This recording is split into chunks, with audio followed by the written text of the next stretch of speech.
London to another big news coming in as far as a British-Swedish multinational pharmaceutical company is concerned. We are speaking of AstraZeneca, which has for the first time admitted in UK court that its COVID-19 vaccine may lead to a rare side effect. In court documents, the company stated that its COVID vaccine can lead to a condition that results in blood clots and also low platelet count. The statement by the pharmaceutical giant comes as it is being sued for over 1,000 crore rupees in class action over claims that its vaccine caused death and serious injury in 51 cases.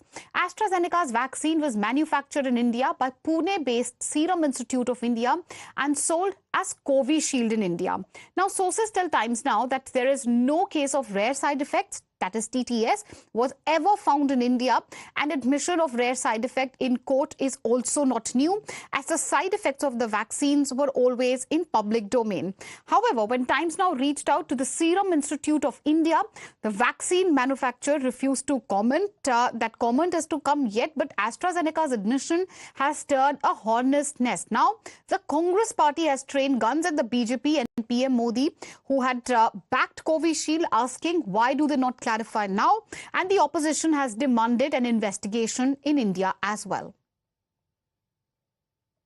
Covid के मामले में जब हम बात करते हैं तो एक चीज़ सामने आती है कि कोविड जब इंडिया के अंदर आया तो बीजेपी ने इसकी भी मार्केटिंग की।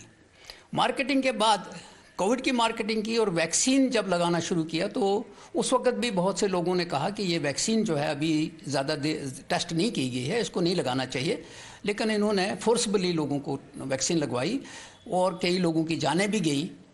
अब अगर कोर्ट ने कॉग्निजेंस ली है और माना गया है कि इसमें ब्लड क्लॉटिंग होती है तो मैं समझता हूं कि थॉरोली इन्वेस्टिगेट होना चाहिए और इन्वेस्टिगेशन के बाद ये भी देखना चाहिए कि जिम्मेदार कौन है इस मौतों का जो वैक्सीन से हुई हैं। All right, a big war of words escalating in India over that admission by AstraZeneca. We'll keep an eye on that story through the course of the day. As of now, slipping into a short commercial break. If you like this video, then like, share and subscribe to ET Now.